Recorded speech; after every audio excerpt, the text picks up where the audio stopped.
çerçeve yasanın tabii tartışmalar yürütülürken buna dair yine bunun odağında da kadınların olduğunu biz biliyoruz.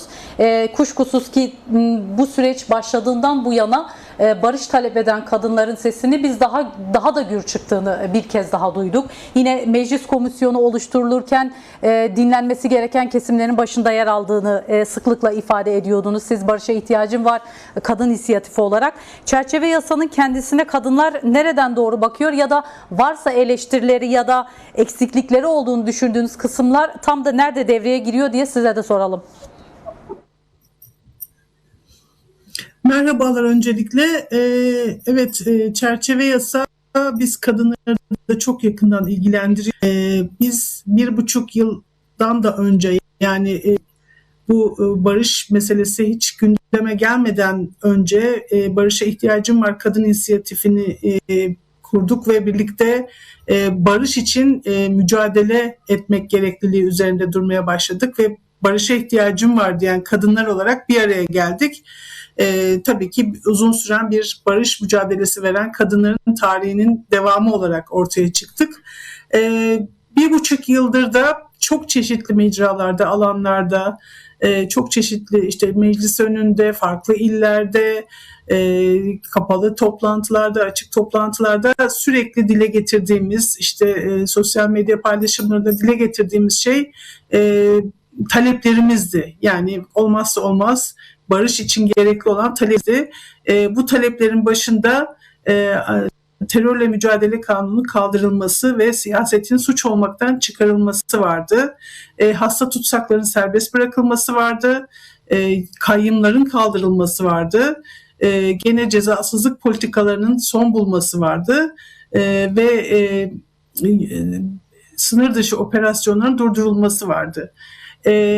Bunların en önemlilerinden bir tanesi tabii ki terörle mücadele kanunun kaldırılması ve tam da bu ceza yasasının bizce en eksik tarafı bu yasanın var olduğu sürece, bu yasa var olduğu sürece herhangi bir konuklarınızın da bahsettiği o eksik olan demokratikleşme adımlarının atılması çok olanaklı gözükmüyor. Yani tabii mücadeleye ihtiyaç var. Her şey bitmiş değil ve bu çok önemli bir adım. Barış için atılacak her adım son derece kıymetli ve değerli. Yani artık ölmemesi, bir cenazenin dahi gelmemesi çok kıymetli. Ama Kürt sorunu yine konuklarınız da belirtti. Sadece silahların susması, yani Kürt sorunu yıllık derseniz deyin, Kürt sorunun ortaya çıkan koşulları ortadan kaldırmadan gerçek anlamda bir barışa ulaşmak mümkün değil. Biz barışa ihtiyacım var diyen kadınlar olarak da hiçbir zaman barışı sadece silahların susması olarak görmedik, kabul etmedik. Önemli bulduk ama bunun yeterli ve yeterli olmadığını her zaman dile getirdik. Gerekli adımların atılması gerekir. Siyasetin suç olmaktan çıkarılması dediğimiz gibi çok önemli. Bugün işte silahlarını bırakıp dönecek olanlar, ister cezaevinden çıkarak ister Avrupa'dan dönecek olanların hukuk ve demokrasi alanına, gerçek anlamda siyaset yapma alanına kavuşabilmesi için özgürce konuşabilecekleri ortam olması lazım. Özgürce siyaset yapabilecekleri, tartışabilecekleri ortamların olması lazım. Bunun eksik olduğu yerde sahici bir barıştan söz etmek çok mümkün olmayacaktır. Tabii ki bunun için gerekli mücadeleler verilecek. Her şey bitmiş değil. Önümüzde yani hep bunu söylüyorum. Sırrı Süreyya Önder sevgili, saygıyla anıyoruz. O en başta demişti, yolumuz çok uzun, çok kıymetli bir yerdeyiz ama yolumuz çok uzun demişti. Bu uzun yolda o taşları döşeyerek ilerliyoruz.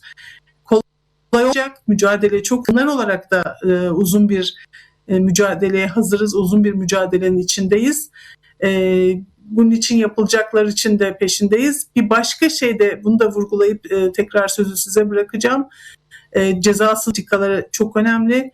Bugüne kadar hep kadınlar olarak üniformalı şiddetinden söz ettik. İşte kimi korunanların, kimi kişilerin yaptıkları suçun cezalarını görmediklerini gördük. İşte Gülistan Doku'dan başlayarak özellikle savaş politikalarının uygulandığı bölgede, illerde kadın istismarı, kadınların uğradığı şiddet, katliamlar cezasız kaldı. Bugüne kadar da bu devam ediyor. Buna karşı da mücadelemizi sürdürüyoruz. Önce Dersim'e gittik, oradaki kadın arkadaşlarla dayanıştık. Önümüzde de bu konuda atılacak adımlar var. Bundan da söz edebilirim. Değerli Yasemin Özgün, tam da aslında size de şu soruyu soralım istiyoruz. Kurulacak barış masasında kadınların oynayacağı rol ve sorumluluğu biraz konuşalım istiyoruz. Çünkü önümüzdeki günlerde bazı kurulların da oluşturulması bekleniyor. Tabii yasanın yürürlüğe girmesi ardından izleme kurulları sıklıkla tartışılan kısımlarından bir tanesi. Elbette ki bu kurullarda yer alacak olan kesimlerin de çağrıları var. Ki bu çağrıları yapan kesimlerin başında da yine kadınlar geliyor. Kadın kurullarının oluşturulması önerisi de var aynı zamanda kadınların. Bu başlığın kendisine dair siz neler söylersiniz? Tabii kadınların izleme kurullarında olmazsa olmaz.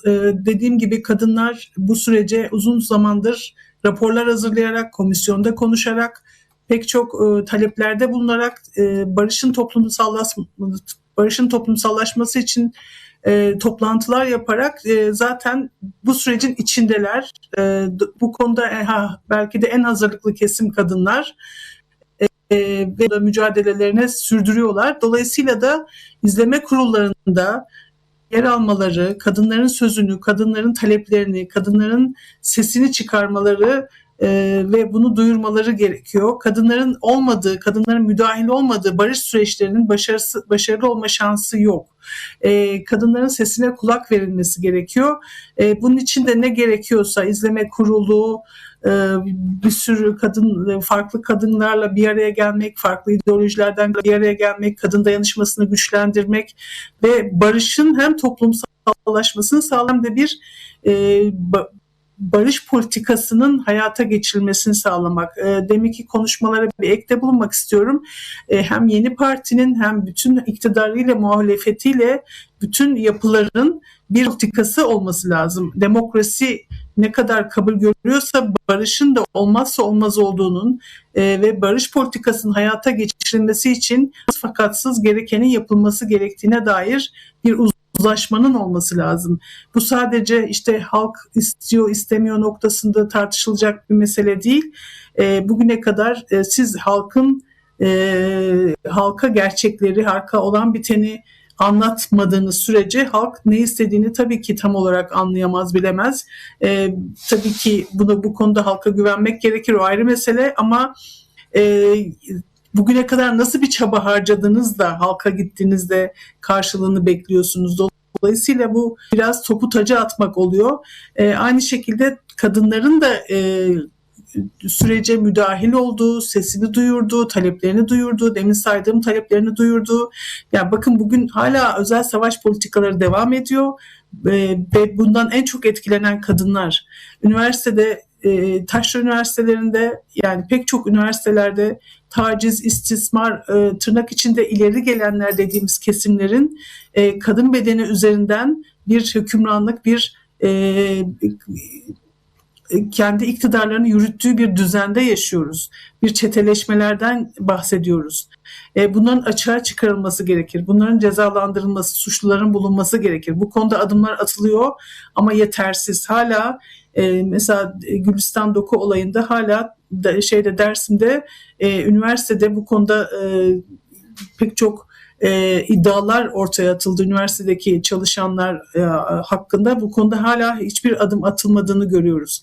Aynı şekilde diğer illerde de böyle. Bu cezasızlık politikaları sürdüğü sürece, bu yapanların kar kaldığı sürece ve bu yüzleşilmediği sürece bu vakalarla barışın gelmesi mümkün değil. Yani kadınların ne yaşadıklarının dile getirdikleri, bu konuda attıkları adımları dile getirdikleri ve dinlenilmeye ihtiyacı var. Kadınların konuşmaya ihtiyacı var. Kadınların sesini duyurmaya ihtiyaçları var. Barış annelerinin sesini duyurmaya ihtiyacı var. Komisyonda sesi kesilen bütün kadınların sesini duyurmaya ihtiyacı var. Komisyonda çok az biz barışa ihtiyacım var kadın inisiyatifi olarak oradaydık, konuştuk ama bizim sesimiz kesilmeye çalışıldı. Ne zaman ki şiddetten bahsettik, üniformalı şiddete susturulduk. Aynı şekilde barış anneleri kendi ana dillerinde kendi dertlerini ifade edemediler. Bütün bunların önünün açılması var. Yani insanlar konuşmadan, yaşananlarla yüzleşilmeden, tamam, her ülkede kendine özgü barış politikaları olur, ne özgü bir çatışma çözümü olur ve şu anda bir otoriter rejimle bunu sürdürmek zorundayız. Bunu herkes farkında ama hala yapılacak çok şey var ve iktidarıyla, muhalefetiyle gerçekten hani herkes barış istiyor. Yani barış istemek o kadar kolay bir şey değil. Bunun için gereken koşullar zorundasınız. Bunun için mücadele etmek, adım atmak zorundasınız. Demokratikleşme adımlarını atmak zorundasınız. Bir sürü korkuyu herkes anlıyor. Bir sürü kaygıyı herkes anlıyor. Herkesin kaygıları var. Ama bu kaygılar ancak adım attıkça aşılır. Ve bunlar atılmadan da gerçek anlamda demokrasiden bahsetmek mümkün olmayacaktır. Sizin hangi eksikliklerin ortadan kaldırılması gerekir ki aslında bu yasanın bir kök yasa, bir ve başlangıç yasası olarak nitelendiriliyor ama kök yasa olarak nitelendirilebilmesi ve belki de demokratikleşme önündeki engellerin ortadan kaldırılması adına ne gibi eksikliklerin bundan sonrası için ortadan kaldırılması gerekir diye de size soralım. Tam da aslında belki de burada devreye girecek olan kısım toplumsal mücadele hattıdır. Tabii ki bunun büyük bir çoğunluğunda yine kadınlar oluşturuyor. Bu konuya dair varsa eklemek istediklerinizi alabiliriz. Şunu söyleyeyim, ilk bölümde de söyledim. Yani siyasetin suç olmaktan çıkarılması çok önemli. Her şeyin adı altında yaftalanmaması çok önemli. Kadınların sesini duyuracakları ortamların olması çok önemli. Bir şiddetin, istismarın, bütün bunların görmezden gelinmemesi, üstüne gidilmesi, sorumluların cezalandırılması çok önemli. Yani dediğim gibi çok şey var. Şu an sadece silahların susması, işte kayıt altına alınması, silahların olmadığının garanti edilmesi meselesi üzerine duruluyor. Tamam, bunu da anlayışla karşılayabiliriz. Bu da önemli. Ama yeter. Yani yapılacak daha çok şey var, atılacak çok adım var. Yani Kürt sorunu dediğiniz şey inkar, asimilasyon, bugüne kadar yaşanan pek çok şey var. Bunların hepsinin üzerisi ve sahici ve kalıcı ve şeffaf bir barışın sağlanması için gerekli koşulların sağlanması gerekir. Gereken adımların atılması gerekir.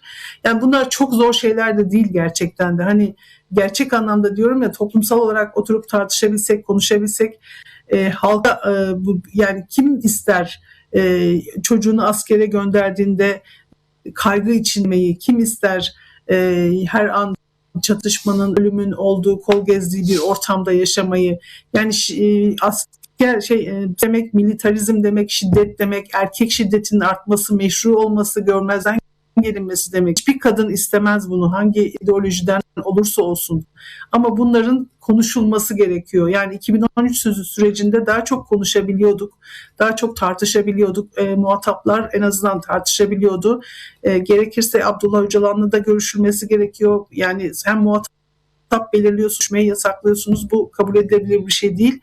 Gerekli adımların atılması lazım ve bunun için de uzun soluklu bir mücadele var önümüzde gibi gözüküyor.